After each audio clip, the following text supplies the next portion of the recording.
الحمدللہ کفا و سلام علی عبادہ الذین اصطفیٰ اما بعد۔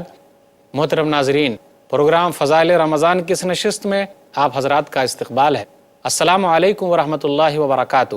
آج کی نشست کا موضوع ہے معذوروں کو روزہ توڑنے کی رخصت۔ اعوذ باللہ من الشیطان الرجیم، بسم اللہ الرحمن الرحیم۔ ومن کان مریضا او علی سفر فعدۃ من ایام اخر رب اشرح لی صدری ویسر لی امری واحلل عقدۃ من لسانی یفقہوا قولی رب زدنی علما سبحانک لا علم لنا الا ما علمتنا انک انت العلیم الحکیم۔ تمام قسم کی تعریفات اللہ وحدہ لا شریک، خالق کائنات، مالک ارض و سما اور مدبر انس و جاں کے لیے ہیں۔ اس کے بعد بے شمار درود و سلام نازل ہو جناب محمد الرسول اللہ صلی اللہ علیہ وسلم پر کہ اللہ رب العالمین نے انہیں رحمت للعالمین بنا کر بھیجا۔ اللہم صلی علی محمد وعلی آل محمد کما صلیت علی ابراہیم وعلی آل ابراہیم انک حمید مجید۔ اللہم بارک علی محمد وعلی آل محمد کما بارکت علی ابراہیم وعلی آل ابراہیم انک حمید مجید۔ ناظرین کرام، اللہ تعالیٰ بڑا مہربان ہے، بڑا شفیق ہے، وہ رحم کرنے والا ہے۔ اس نے اپنی رحمت سے کچھ ایسے لوگوں کے لیے روزہ توڑنے کی رخصت دی ہے جو واقعی اس کے حقدار ہیں۔ اللہ تعالیٰ بندوں کے ساتھ آسانی چاہتا ہے، بندوں کو تکلیف میں ڈالنا نہیں چاہتا۔ اللہ تعالیٰ نے بندوں کو اسی چیز کا مکلف بنایا ہے جس کی وہ طاقت رکھتا ہے۔ آج کی نشست میں ہمیں ان معذوروں کا پتہ لگانا ہے جو واقعی معذور ہیں، تاکہ وہ لوگ جو اپنے آپ کو معذور ثابت کرتے ہیں وہ الگ ہو سکیں، جو خود اپنے آپ کو شرعی عذر والے نہ ہوتے ہوئے بھی اپنے آپ کو معذور کہہ رہے ہیں۔ اللہ تعالیٰ نے ہمارے لیے آسانی فرمائی ہے، تو آئیے غور کرتے چلیں کہ کون سے ایسے لوگ ہیں جو واقعی معذور ہیں، جن کو اللہ تعالیٰ نے رخصت دی ہے کہ وہ بعد میں اپنے روزے پورا کر لیں۔ اگر ان ایام میں وہ ادا نہیں کر سکتے، ان ایام میں وہ اپنے روزے نہیں رکھ سکتے، تو وہ بعد میں اپنے روزے پورا کریں۔ میں نے جو آیت پڑھی ہے وہ آیت سورہ بقرہ سورہ نمبر 2 آیت نمبر 185 ہے۔ وَمَنْ كَانَ مَرِيضًا أَوْ عَلَىٰ سَفَرٍ فَعِدَّةٌ مِّنْ أَيَّامٍ أُخَرَ۔ اور اگر کوئی مریض ہے، بیمار ہے یا سفر میں ہے تو اس کے لیے رخصت ہے کہ وہ بعد میں پورا کرے۔ اللہ تعالیٰ نے آگے کہا یرید اللہ بکم اليسر ولا یرید بکم العسر، اور اللہ تعالیٰ تم لوگوں کے لیے آسانی چاہتا ہے، تنگی نہیں چاہتا۔ اسی طرح اللہ تعالیٰ نے کہا سورہ بقرہ سورہ نمبر 2 آیت نمبر 184 فمن کان منکم مریضا او علی سفر فعدۃ من ایام اخر۔ تم میں سے اگر کوئی آدمی بیمار ہے یا سفر میں ہے تو اس کے لیے رخصت ہے کہ وہ بعد میں روزے پورا کرے۔ اب آئیے ذرا تفصیل سے ان چیزوں کا جائزہ لیتے ہیں۔ بیمار 3 طرح کے ہو سکتے ہیں۔ ایک بیماری تو وہ ہے کہ آدمی اگر روزہ رکھنا چاہے تو اسے کوئی تکلیف نہ پہنچے اور اسے کوئی نقصان بھی نہ ہو، انہیں روزہ رکھنے میں کوئی تنگی محسوس بھی نہ ہو، تو ایسی بیماری میں ہم لوگوں کو روزہ رکھنا ضروری ہے۔ بہت سارے لوگ ہیں جو بہانہ بناتے ہیں، جی مجھے تو زکام ہو گیا ہے، مجھے سردی ہو گئی ہے، مجھے کھانسی آ رہی ہے، اس لیے میں روزہ نہیں رکھتا۔ جی نہیں، ایسے لوگوں کے لیے نہیں ہیں، بلکہ بیماری کی صورت تو وہ ہے جس کا تذکرہ ابھی ہونے والا ہے۔ بیماری تو وہ ہے، دوسری بیماری کہ آدمی تکلیف محسوس کرے، روزہ رکھنے میں اسے تکلیف ہو، گرچہ روزہ رکھنے میں نقصان نہ ہو، روزہ رکھنے میں اس کا کوئی نقصان نہ ہو، لیکن وہ خود آدمی اپنے آپ میں تکلیف محسوس کر رہا ہے روزہ رکھنے کے سلسلے میں، تو اس کے لیے اللہ تعالیٰ نے اجازت دی ہے، اسے رخصت دی ہے۔ تو یاد رکھیے، جب بھی کسی چیز میں رخصت ملے تو اس چیز میں ہمیں اجازت ہے کہ ہم اس پر عمل کریں۔ اللہ نے کہا سورہ بقرہ سورہ نمبر 2 آیت نمبر 184 اور سورہ بقرہ سورہ نمبر 2 آیت نمبر 185، اگر کوئی آدمی بیمار ہے اور واقعی میں بیمار ہے تو اس آدمی کے لیے ہے کہ وہ اپنے آپ کو تکلیف میں ڈال کر روزہ نہ رکھے، کیونکہ اسے نقصان پہنچ سکتا ہے۔ اللہ تعالیٰ نے منع کیا ہے وَلَا تَقْتُلُوا أَنفُسَكُمْ إِنَّ اللَّهَ كَانَ بِكُمْ رَحِيمًا، سورہ نساء سورہ نمبر 4 آیت نمبر 29، کہ تم اپنے آپ کو ہلاکت میں نہ ڈالو، اپنے نفس کو قتل نہ کرو، اللہ تعالیٰ تم لوگوں پر رحم فرمانے والا ہے۔ اللہ نے کہا سورہ بقرہ سورہ نمبر 2 آیت نمبر 195 وَلَا تُلْقُوا بِأَيْدِيكُمْ إِلَى التَّهْلُكَةِ وَأَحْسِنُوا ان اللہ یحب المحسنین، اور تم اپنے آپ کو ہلاکت کے گڈھے میں مت ڈالو، احسان کرو، اللہ تعالیٰ احسان کرنے والے کو پسند کرتا ہے۔ تو بیماری میں 3 طرح کے لوگ سامنے آئے۔ ایک وہ بیماری کہ اس حالت میں اگر ہم روزہ رکھتے ہیں تو تکلیف بھی نہیں ہوتی، نقصان بھی نہیں ہوتا، تو ایسے لوگوں کو چاہیے کہ اس حالت میں روزہ رکھے۔ دوسری شکل وہ بنتی ہے کہ روزہ رکھنے میں ہم کو تکلیف محسوس ہوتی ہے لیکن نقصان نہیں ہوتا، تو اللہ تعالیٰ نے اختیار دیا ہے کہ آدمی رخصت کو اختیار کرے، بعد میں روزہ پورا کرے۔ ایسا نہیں ہے کہ روزہ معاف ہو جائے گا، یہ نہیں ہو سکتا۔ اسی طرح بیماری کی تیسری شکل یہ ہے کہ اگر ہم روزہ رکھتے ہیں تو تکلیف بھی محسوس کرتے ہیں اور روزہ رکھنے کے بعد ہمارا نقصان بھی ہوتا ہے، تو ایسے آدمی کے لیے ضروری ہے کہ وہ بالکل روزہ نہ رکھے، ہرگز روزہ نہ رکھے، بعد میں وہ روزہ پورا کرے۔ اب میں بات کرتا ہوں مسافر کی، کہ اللہ تعالیٰ نے ان لوگوں کو بھی رخصت دی ہے کہ وہ بعد میں اپنے روزے پورا کرے۔ تمام لوگوں کا اتفاق ہے کہ آدمی اگر سفر پہ نکل گیا ہے تو وہ رخصت میں ہے، اس کے لیے رخصت ہے۔ اگر وہ روزے کے مہینے میں سفر پہ ہے تو اللہ تعالیٰ نے اس کو رخصت دی ہے کہ وہ روزے کے ایام بعد میں پورا کر لے۔ یہ بھی رخصت ہے کہ وہ اپنی نماز آدھی پڑھے، چاہے سفر جس طریقے کا بھی ہو، چاہے سفر پیدل کرے، چاہے سفر ٹرین سے کرے، چاہے سفر ہوائی جہاز سے کرے، چاہے سفر آرام دہ ہو یا سفر تکلیف والا ہو، رخصت جو اللہ تعالیٰ نے دی ہے اس کا وہ آدمی استعمال کر سکتا ہے۔ یہاں بھی لوگوں کی 3 شکلیں بنتی ہے۔ پہلے میں یہ بتاتا چلوں کہ سفر کیسا ہونا چاہیے۔ سفر تو وہ ہے جس کو عام صورت میں سفر کہا جاتا ہے، عرف عام میں جس کو سفر کا نام دیا جاتا ہے، وہ سفر واقعی سفر ہونا چاہیے۔ اسی طرح جب آدمی اپنے گھر سے، اپنے علاقے سے دور نکل جائے تو وہ آدمی سفر میں مانا جائے گا۔ اسی طرح آدمی جب سفر پہ جا رہا ہے تو وہ سفر گناہ کے کام کا نہ ہو۔ جمہور علماء کا قول یہ ہے کہ اگر گناہ کے کام کے لیے وہ سفر کر رہا ہے تو ایسے لوگوں کے لیے رخصت نہیں ہے۔ سفر کی ایک شکل یہ بھی ہے کہ آدمی روزے کے ڈر سے بھاگتے ہوئے سفر پہ جا رہا ہے، کیونکہ اللہ تعالیٰ نے مسافر کو جو چھوٹ دی ہے وہ اس چھوٹ سے بچنا چاہتا ہے، تو ایسے لوگوں کو بھی مسافر نہیں کہہ سکتے، کیونکہ وہ اسلام کے ایک اہم رکن سے چھٹکارا حاصل کرنے کے لیے فائدہ اٹھا رہا ہے، اس کی نیت وہ ہے۔ اور نیت کے بارے میں ہم جان چکے ہیں، جیسی نیت ویسی برکت، ویسا ہی پھل ملنے والا ہے، جیسا کہ صحیح بخاری کی حدیث ہے۔ صحیح بخاری کتاب بدل الوحی، کتاب نمبر 1، باب نمبر 1، حدیث نمبر 1، عمر رضی اللہ تعالیٰ عنہ اس حدیث کے راوی ہیں، انما الاعمال بالنیات وانما لکل امرئ ما نویٰ، کہ عملوں کا دار و مدار نیتوں پر ہے، اور ہر آدمی کے لیے اتنا ہی ہے جتنا کہ اس نے نیت کی ہے۔ اس لیے آدمی کو چاہیے کہ روزے سے بچنے کے لیے سفر نہ کرے، تو اس کو سفر نہیں مانا جائے گا۔ اب میں یہ بتاؤں کہ مسافر کی 3 حالتیں ہوتی ہیں۔ اگر کوئی آدمی سفر میں ہے، روزہ رکھنے میں اسے تکلیف ہو یا روزہ رکھنے میں اسے تکلیف نہ ہو، یہ بات یاد رکھیے کہ اللہ تعالیٰ نے اس کو رخصت دی ہے، اس کو اجازت دی ہے، وہ آدمی معذور ہے، چاہے تو روزہ رکھے، چاہے تو روزہ بعد میں پورا کرے، لیکن رخصت پر عمل کرتا ہے تو اس کے لیے فائدے کی چیز ہے، اور اگر عمل نہیں کرتا، اس کو تکلیف نہیں ہوتی ہے، تو وہ روزہ رکھ بھی سکتا ہے، کیونکہ دونوں طریقے کا عمل ثابت ہے۔ اللہ تعالیٰ نے مسافر کے بارے میں کہا، سورہ بقرہ سورہ نمبر 2 آیت نمبر 185، اور آگے اللہ نے کہا یرید اللہ بکم اليسر ولا یرید بکم العسر، اللہ تعالیٰ تم لوگوں کے ساتھ آسانی چاہتا ہے، تنگی بالکل نہیں چاہتا۔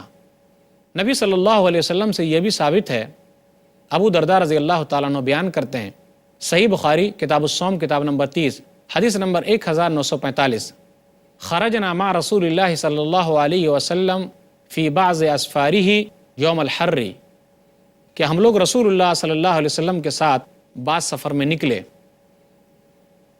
گرمی کے دنوں میں، یہاں تک کہ آدمی اپنے ہاتھ کو اپنے سر پر من شدت الحر، گرمی کی وجہ سے رکھے ہوا تھا۔ ابو درداء رضی اللہ تعالیٰ عنہ کہتے ہیں کہ ہم لوگوں میں سے صرف نبی صلی اللہ علیہ وسلم روزے دار تھے اور عبداللہ بن رواحہ رضی اللہ تعالیٰ عنہ روزے دار تھے۔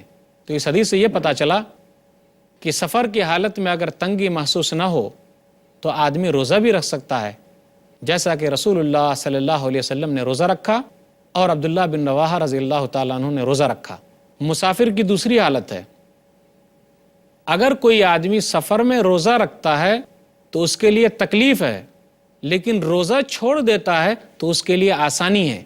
تو آدمی کے لیے ضروری ہے کہ بغیر روزے کے رہے۔ صحیح بخاری کتاب الجہاد والسیر کتاب نمبر 56 حدیث نمبر 2890، انس رضی اللہ تعالیٰ عنہ کہتے ہیں کہ ہم لوگ نبی صلی اللہ علیہ وسلم کے ساتھ سفر میں نکلے تو جو لوگ ہم میں سے روزہ دار تھے ان لوگوں نے کچھ کام نہیں کیا، یعنی جو روزے سے تھے ان لوگوں نے کچھ بھی کام نہیں کیا، اور جو لوگ روزے سے نہیں تھے ان لوگوں نے کام کیا، کافی محنت کی۔ نبی صلی اللہ علیہ وسلم کو جب پتہ چلا تو نبی صلی اللہ علیہ وسلم نے کہا ذہب المفطرون بالاجر، کہ جو لوگ افطار کیے ہوئے ہیں بغیر روزے سے ہیں اجر میں ثواب میں آگے نکل گئے۔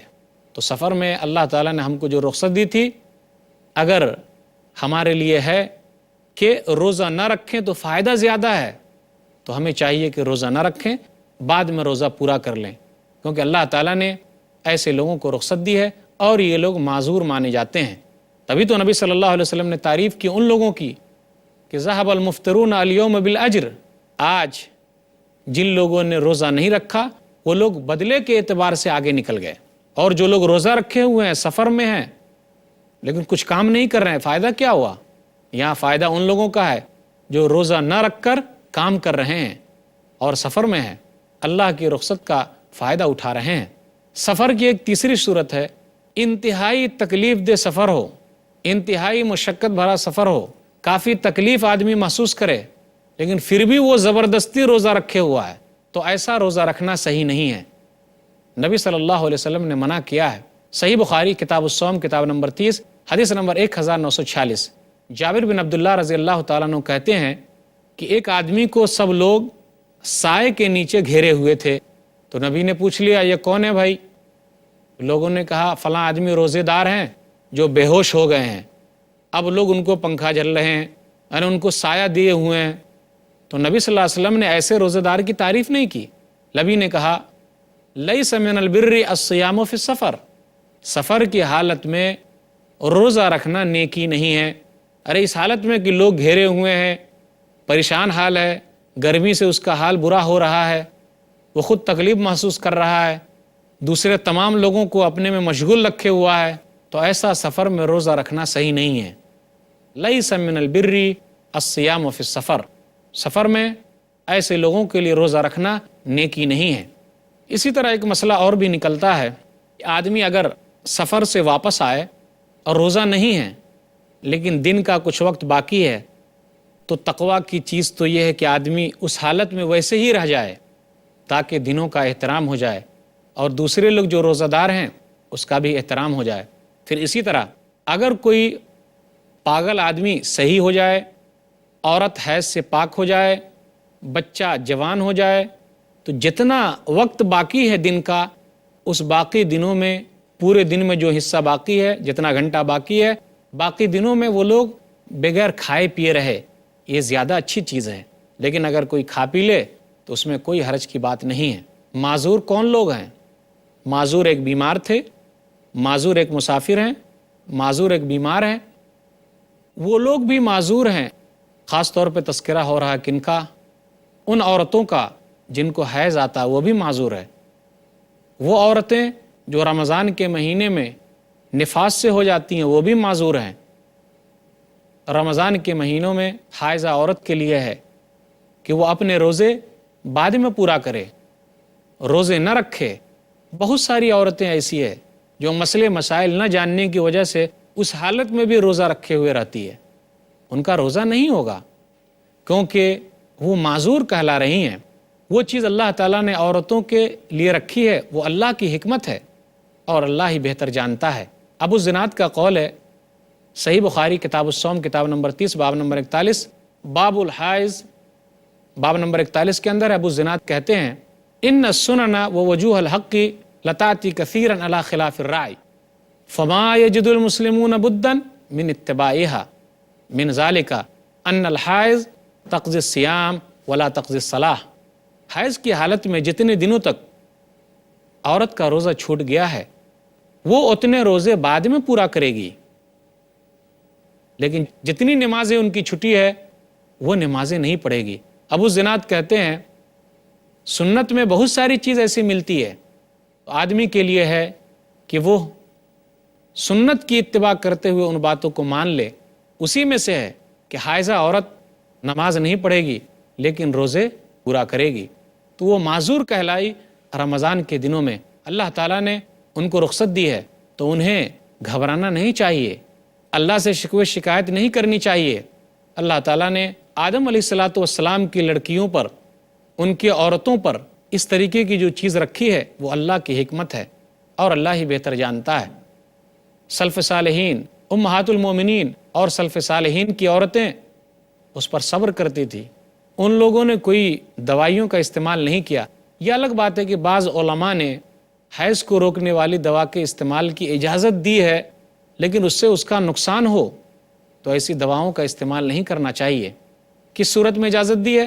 جیسے حج کے ایام ہیں یا روزے کے یہ ایام ہیں، لیکن اگر اس کے نقصانات ہیں تو عورتوں کو چاہیے اس پر استعمال نہ کرے، بلکہ اللہ تعالیٰ کی رخصت پر عمل کرے کہ اللہ تعالیٰ نے ان کو جو رخصت دی ہے کہ بعد میں پورا کرے تو اس پر وہ عمل کر لے، اس رخصت کو قبول کرے، وہ بھی معذور کہلا رہی ہے۔ شعبان کے مہینے تک ان کے لیے رخصت ہے کہ وہ اس درمیان جب بھی چاہے اپنے چھوٹے ہوئے روزے کو پورا کرے۔ ماں عائشہ رضی اللہ تعالیٰ عنہ کہتی ہیں، صحیح بخاری کتاب الصوم کتاب نمبر 30 باب نمبر 40، متی یقضی قضاء رمضان حدیث نمبر 1950، کان یکون علی الصوم من رمضان فما استطیع ان اقضیہ الا فی شعبان، کہ ہم پر رمضان کے روزے چھوٹے ہوئے تھے تو ہم لوگ شعبان میں پورا کر لیتے تھے۔ ان لوگوں نے شکوے شکایت نہیں کی کہ آخر اللہ تعالیٰ نے ہم لوگوں کو اس نیکی سے کیوں محروم کر دیا۔ اللہ کی تقدیر پر راضی رہنا یہ اہم ہے۔ اسی طرح اللہ تعالیٰ نے ان لوگوں کو بھی رخصت دی ہے کہ وہ بعد میں روزہ پورا کرے، جو لوگ عاجز لوگ ہیں، یا پھر اس کی وہ لوگ قضا کر دے، یا پھر وہ لوگ اس کے بدلے فدیہ دے دے۔ ایسے بوڑھے لوگ، ایسی بوڑھی عورتیں اب ان کے اندر طاقت نہیں رہی کہ وہ لوگ روزہ رکھ سکیں، تو ایسے لوگوں کو اللہ تعالیٰ نے رخصت دی ہے کہ وہ اس کے بدلے ایک مسکین کو نصف سا، 1.25 کلو کے برابر کھانا کھلا دے۔ عبداللہ بن عباس رضی اللہ تعالیٰ عنہ کہتے ہیں، مستدرک حاکم کتاب الصوم کتاب نمبر 15 حدیث نمبر 1607، رخص للشیخ الکبیر ان یفطر ویطعم عن کل یوم مسکینا، کہ اللہ تعالیٰ نے بوڑھے آدمی کے لیے، وہ بوڑھے آدمی جو واقعی بوڑھے ہو چکے ہیں، اب ان کے اندر روزہ رکھنے کی طاقت نہیں ہے، تو اللہ تعالیٰ نے رخصت دی ہے کہ وہ روزہ نہ رکھیں اور اس کے بدلے ایک مسکین کو کھانا کھلا دے۔ عبداللہ بن عباس رضی اللہ تعالیٰ عنہ ایک آیت کی تفسیر بیان کرتے ہوئے یہ کہتے ہیں، وہ آیت ہے سورہ بقرہ سورہ نمبر 2 آیت نمبر 184، وَعَلَى الَّذِينَ يُطِيقُونَهُ فِدْيَةٌ طَعَامُ مِسْكِينٍ۔ اس آیت میں ایک جملہ ہے، اس کا مطلب وہ یہ بتلاتے ہیں، یطیقونہ، وہ کہتے ہیں یتجشمونہ، کہ وہ لوگ جو روزہ رکھنے میں انتہائی مشقت برداشت کرتے ہیں، تکلیف برداشت کرتے ہیں، تو ان کے لیے ہے کہ اس کے بدلے وہ لوگ فدیہ دے دے۔ وہ یہ آیت کی تفسیر بیان کرتے ہوئے کہتے ہیں، صحیح بخاری کتاب التفسیر کتاب نمبر 65 حدیث نمبر 4505، هو الشیخ الکبیر والمرأة الکبیرۃ لا یستطیعان ان یصوما، بوڑھا آدمی اور بوڑھی عورت کہ وہ دونوں روزہ رکھنے کی طاقت نہیں رکھتے، فعلیہما، تو ان دونوں کے اوپر ہے، ان یطعما عن کل یوم مسکینا، کہ وہ لوگ ایک مسکین کو اس دن کے بدلے کھانا کھلا دے۔ انس بن مالک رضی اللہ تعالیٰ نے جب بوڑھے ہو گئے تو ان کا واقعہ آتا ہے صحیح بخاری کتاب التفسیر کتاب نمبر 65 باب نمبر 25 میں، کہ انہوں نے سال یا 2 سال تک گوشت اور اچھا کھانا غریبوں اور مسکینوں کو کھلایا، اور وہ خود بغیر روزے سے تھے۔ تو ایسے بوڑھے لوگوں کے لیے جو انتہائی حالت میں پہنچ گئے ہوں، اللہ تعالیٰ نے رخصت دی ہے کہ وہ ایک مسکین کو کھلائے اور وہ روزہ نہ رہے۔